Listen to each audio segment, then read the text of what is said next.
Ang Noli Me Tangere ay isang nobelang isinulat ng pambansang bayaning si Jose Rizal. Ito ay nilathala noong 1887 na sinundan ng El Filibusterismo. Ang akdang Noli Me Tangere ay isang nobelang naglalarawan ng mga pangyayari ng mga Pilipino noong kolonyalismo Kastila. Ito ay naglalaman ng mga paksang tungkol sa kahirapan, abuso ng mga praile at kawalang katarungan sa lipunan. Inihahandog ng Great Time Mabini ang Noli Me Tangere. Kabanata 1, ang isang piging. Habang ang gabi ay lumalalim, nagsimula ang isang pagtitipon sa bahay ng Kapitan Tiago, isang kilalang tao sa bayan ng San Diego. Ang mga naroroon ay mga kapwa makapangyarihan at mga mahal sa buhay. Ang kanilang mga tinig ay puno ng kasiyahan at mga malulong na tawa. Ngunit, sa kabila ng kanilang masayang kasukasuan, mayroong mga salubin at lihim na hindi alam na nakararami.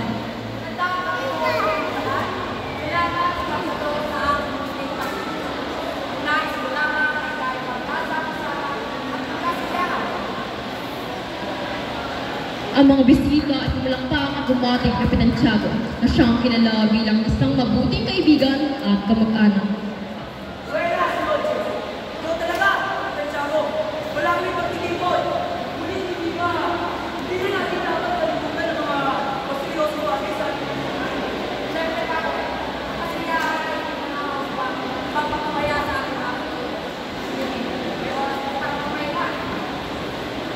Papasok si Maria Clara, ang nag-iisang anak ni Kapitan Tiago na kasama ang tantiya na puno ng kaligayahan ng mga mata.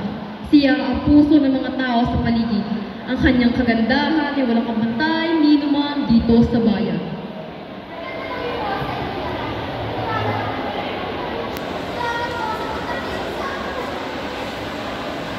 At ang pagpasok ni Crisostomo Ibarra, isang binatang nag-aral sa Europa at bumalik sa Pilipinas upang mabigay ng tulong sa bayan. Ang kanyang mga mata ay puno ng pangarap. Ngunit may mga agam-agam na nagmumula sa ilalim at buntot ng kanyang isip.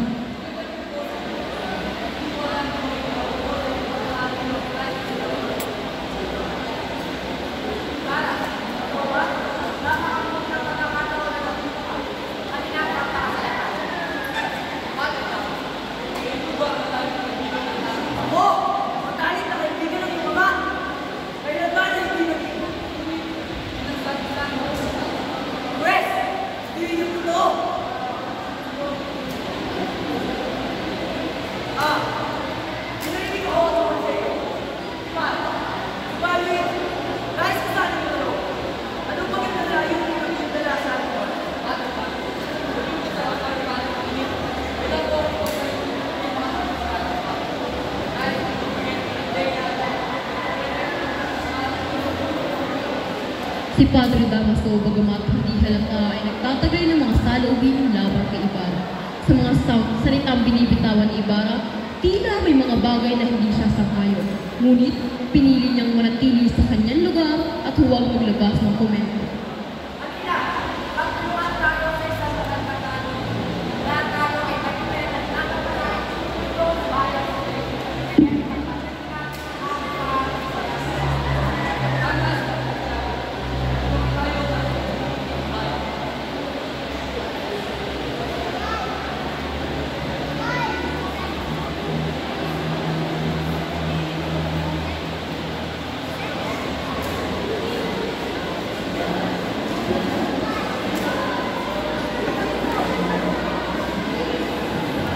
Nagsimula ang isang kainan na siyang pinangunahan ni Tia Isabel.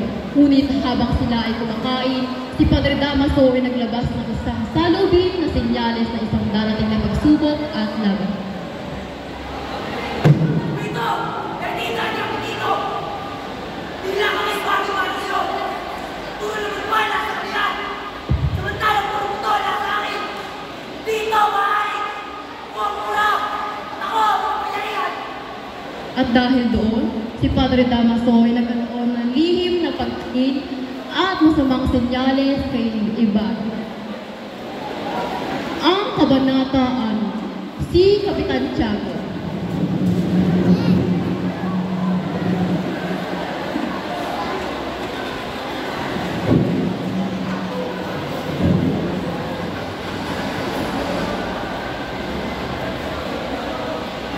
Si Kapitan Tiago o Don Santiago de los Santos ay isa sa mga tanyag at mayamang negosyante sa bayan ng San Diego.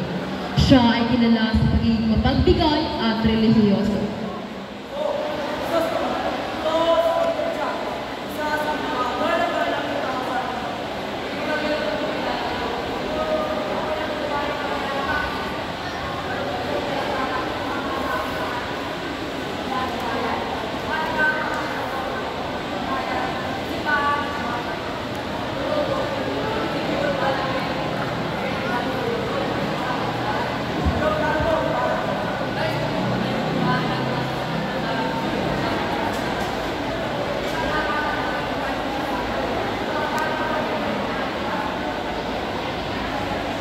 Papasok si Maria Clara. Narinig niya ang usapan at naglabas ng isang komento.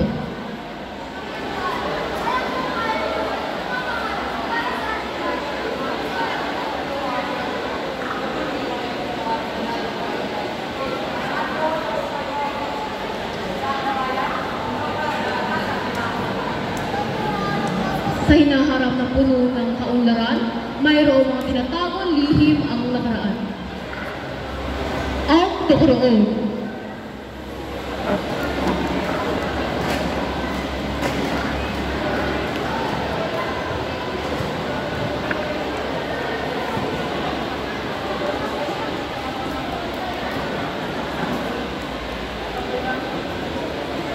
Maraming tao ang nagtitipon upang magdasal at mag-alay. Naroon sa Kapitan Tiago at Pia Alba na parehong nagdarasal at taimtim upang humiling ng isang supli.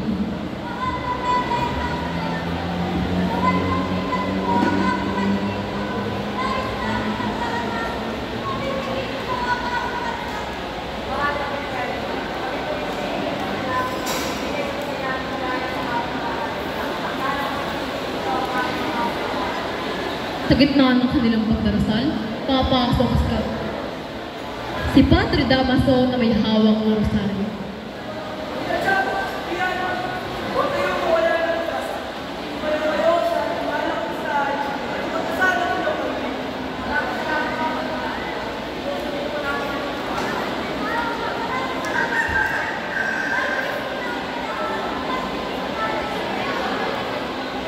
At dahil sa payo ng Padre, ang dalawa ay pumunta sa Obando upang mag-alay ng isang kahilingan at isang sayaw.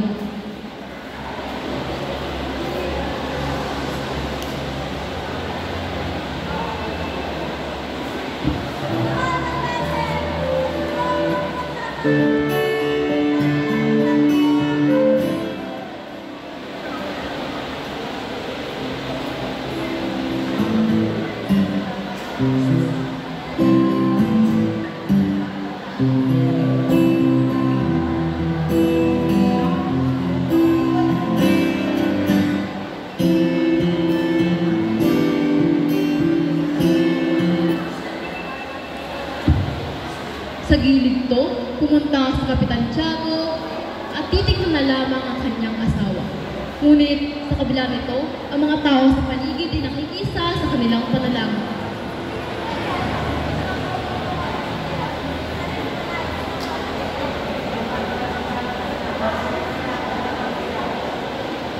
Masigla ang sayawan at pagdiriwang sa pistahan.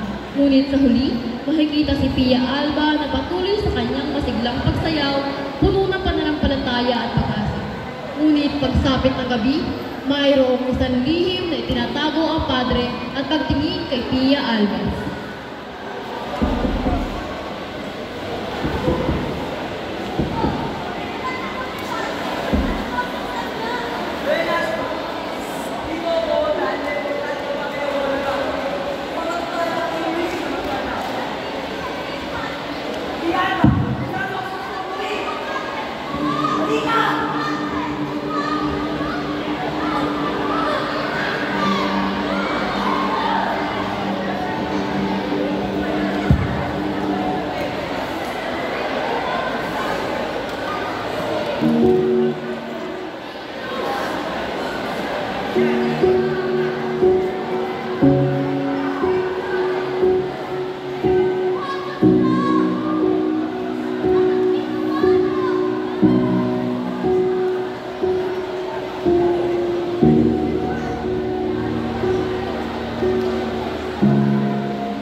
kalungkutan at panghihinayang kay Pia Alba.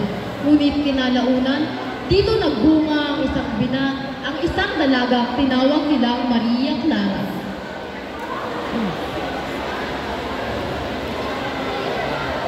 Kabanata 15. Ang mga sakristan.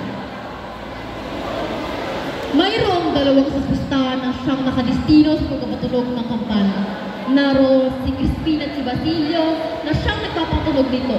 Ngunit ilang araw lamang nakalipas, si Crispin na pagbintangan na kumuha ng 2 pirasong ginto.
Dahil doon, si Basilio ay agarang umuwi sa kanilang bahay upang balita sa kanyang ina ang nangyari. Ngunit kinalaunan, siya ay bumalik sa kumpento dahil sa pag-aalala sa kanyang kapatid. Kabanata 21. Ang kasaysayan ng isang ina.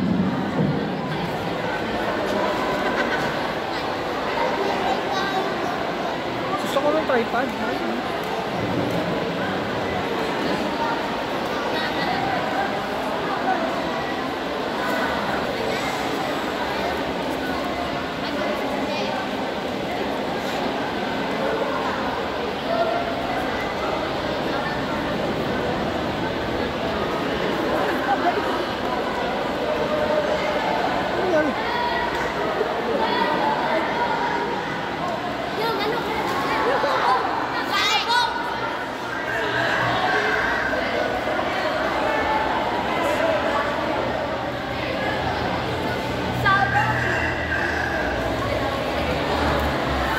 Asawa ni Sisa.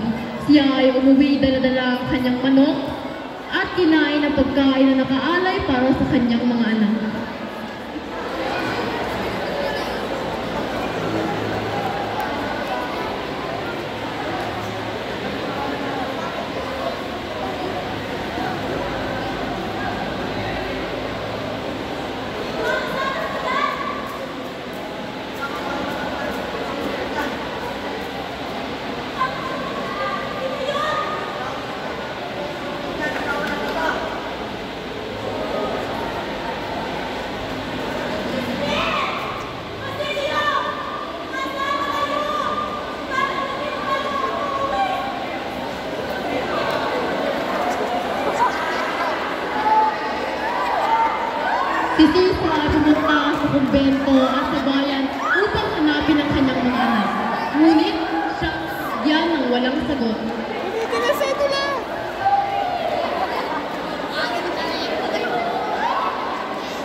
Si Sisa ay umuwi sa kanilang bahay, punong-puno pa rin ng pag-asa.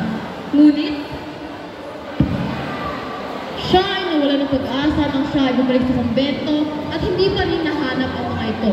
Siya ay tuloy na baliw at nawala sa katinoan.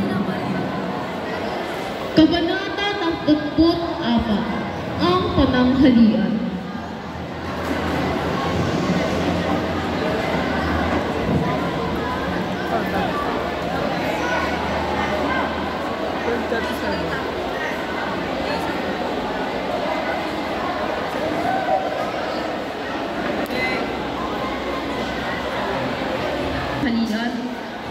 Mayroong mga maingay at pag-uusap at halakhak. Hindi napansin ng mga tao ang biglang pagbabago na ekspresyon ni Ibarra. Silensyo! Silensyo! Kayain niyo ako! Hindi tulad ng mga tao ng pagkapa.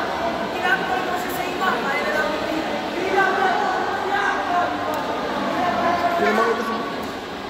Pasok! Pura pa! Pasok! Wento pa ako! Mga tao ng pagkapa.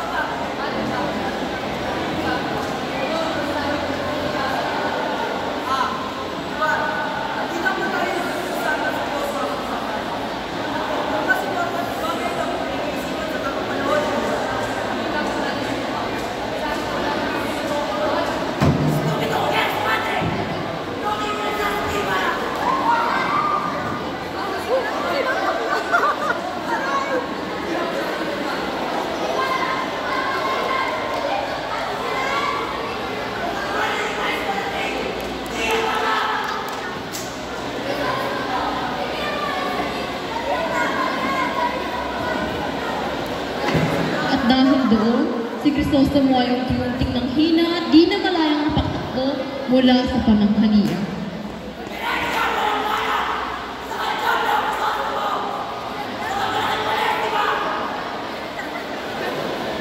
Sa hapunang iyon, sa pananghalian iyon, sumiklab ang tensyon kay Ibarra at kay Padre Damaso.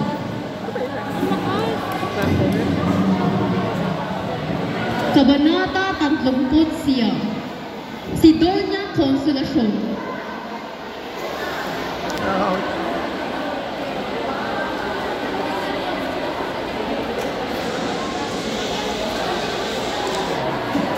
Sa gitna ng katahimikan ng gabi, ang mga sigaw ni Sisa ay naririnig sa buong kwartel. Ang kanyang katawan ay nanginginig sa takot at sakit.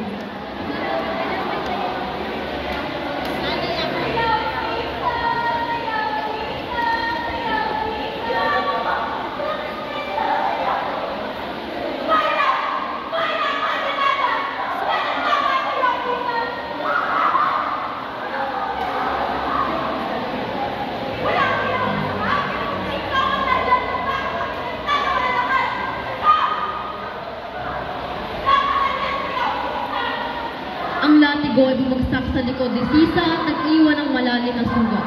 Ang kanyang mga sigaw ay mas lalong lumalakas, ngunit walang awa si Doña Consolacion.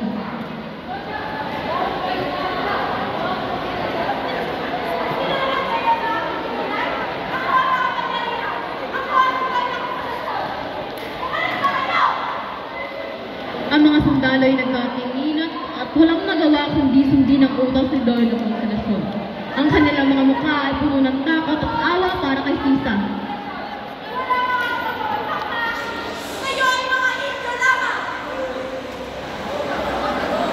Ang katahimikan ay muling bumalik sa kwartel nang mawalan ng malay si Sisa.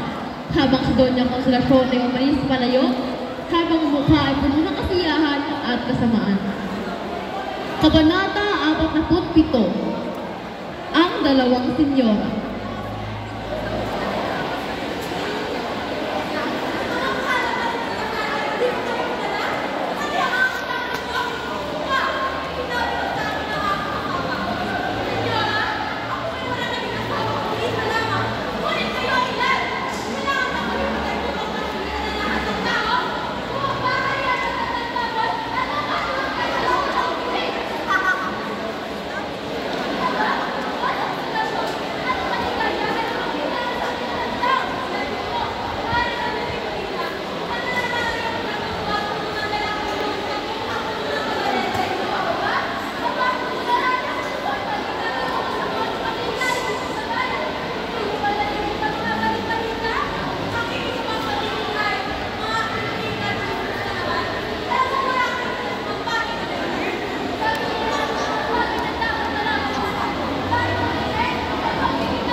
Sumunod ang kabanata kung saan ikakasal si Maria Clara habang nag-uusap si Kapitan Tiago at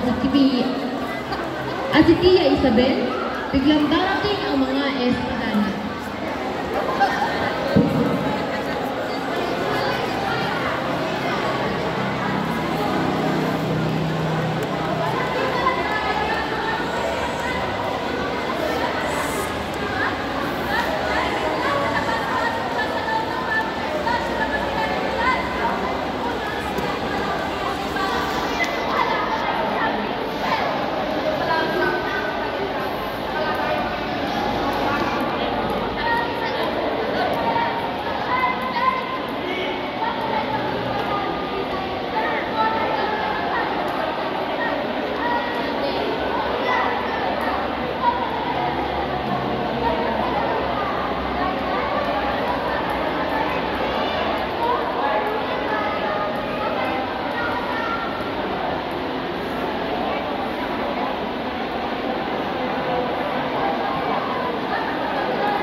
Kinagabihan, si Kapitan Tiago ay pumunta sa silid ng binata at kumatok.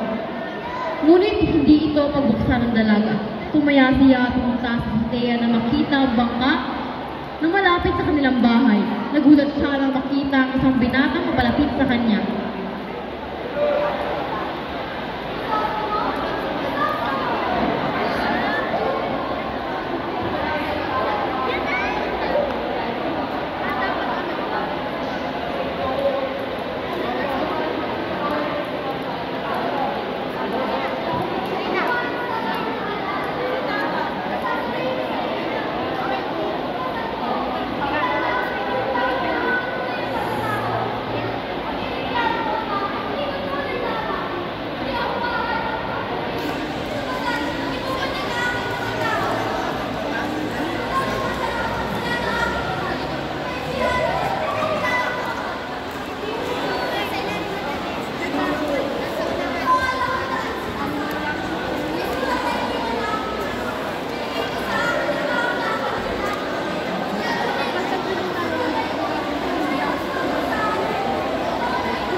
Kabanata 62.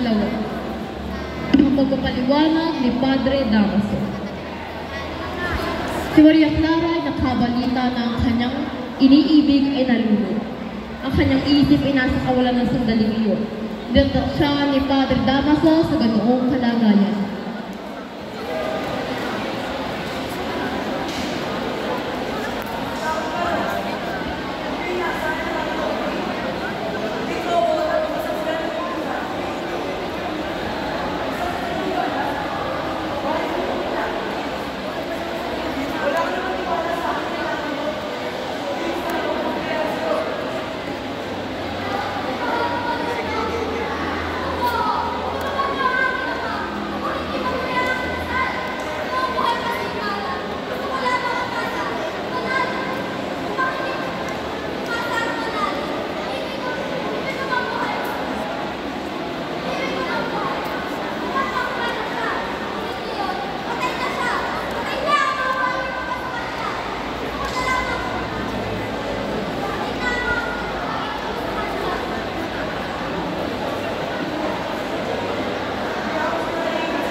Kabanata 64, ang huling kabanata. Sa isang madilim na gabi, pumasok si Crisostomo Ibarra sa isang sulok ng simbahan. Suot ang isa na nakakatakot na kasuotan. Siya ay nagbalik bilang Simon, ang mga lakal na may lihim na planong paghihiganti.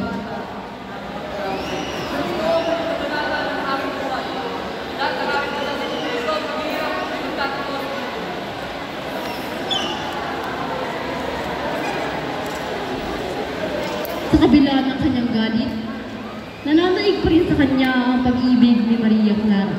Ang kanyang puso ay puno ng kalungkutan at panghihinayang.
Samantalang sa ilog naman ay naglalambay si Elias kasama ang kanyang sugutang katawan.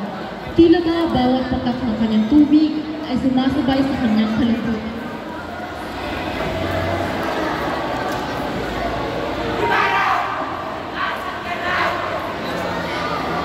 Ang ating pangalan sa ating bayan ay kailangan tunaw-unan!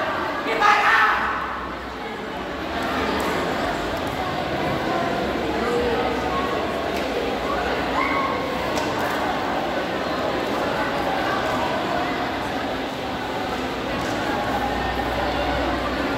Samantalang sa bahay ni Kapitan Tiago ay naroon ang Espadanya at si Kapitan Tiago.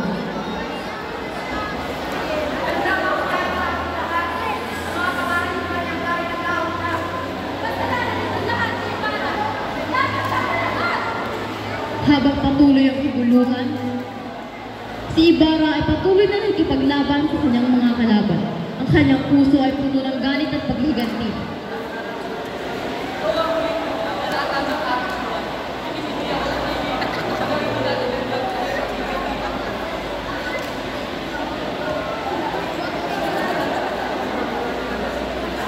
Siya ay hinuli at hindi hayaang makatakas. Sa huli, nagtagpo si Ibarra at si Maria Clara sa isang madilim na sulok ng simbahan. Ang kanilang mga mata ay nagkatitigan, puno ng kalungkutan at panghihinayang.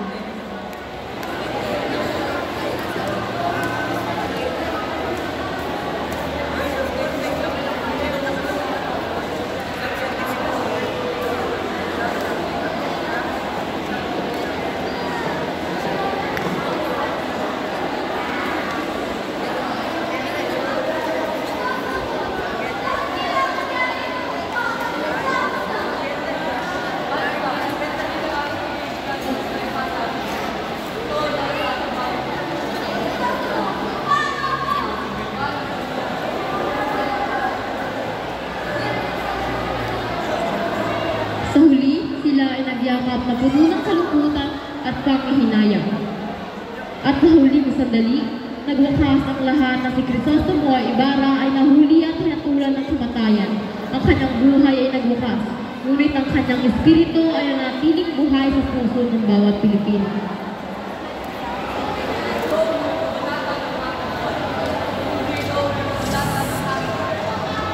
Sinigaw ng mga tao na mabuhay si Ibarra at mabuhay ang kalayaan.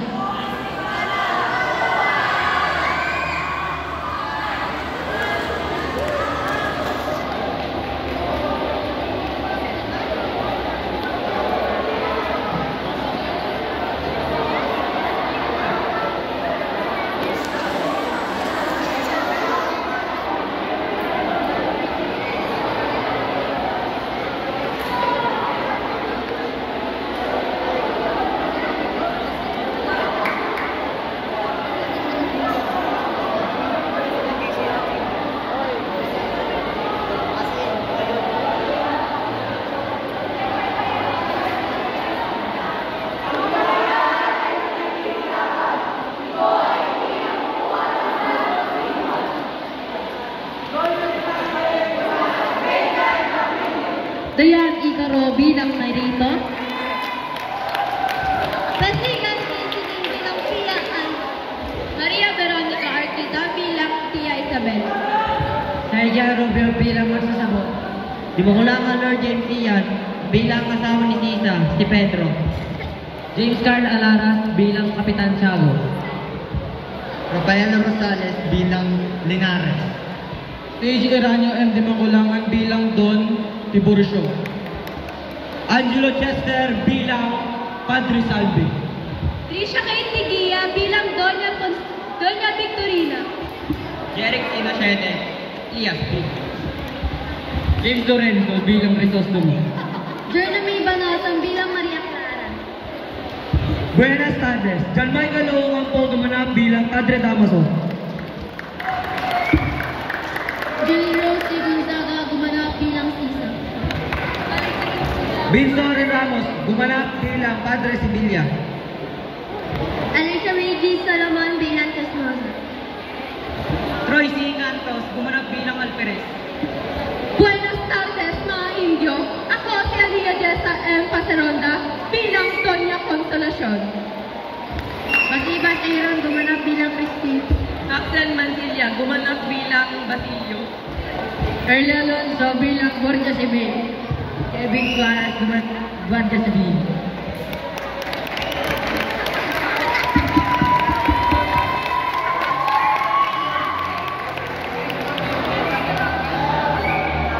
Okay, picture lang daw po. Nakapagsalita ba si Lorenzo at saka si Robles nakapagsalita? Okay. Already na ang grade 9 Rizal after the picture taking. Sila naman po. Oh, pwesto mga anak. Pausap mga anak sa ating audience habang tayo ay nagpe-play. Huwag po tayong maingay para marinig natin ang kanilang dialogue. Okay, 1, 2, 3. Smile. Wait lang, wala pang ano. Yan. Si Dayan Icaro, ang kanilang director, at si Broa naman po, ang kanilang Raps chairman. Yan. Congratulations, grade 9 Mabini, para sa maganda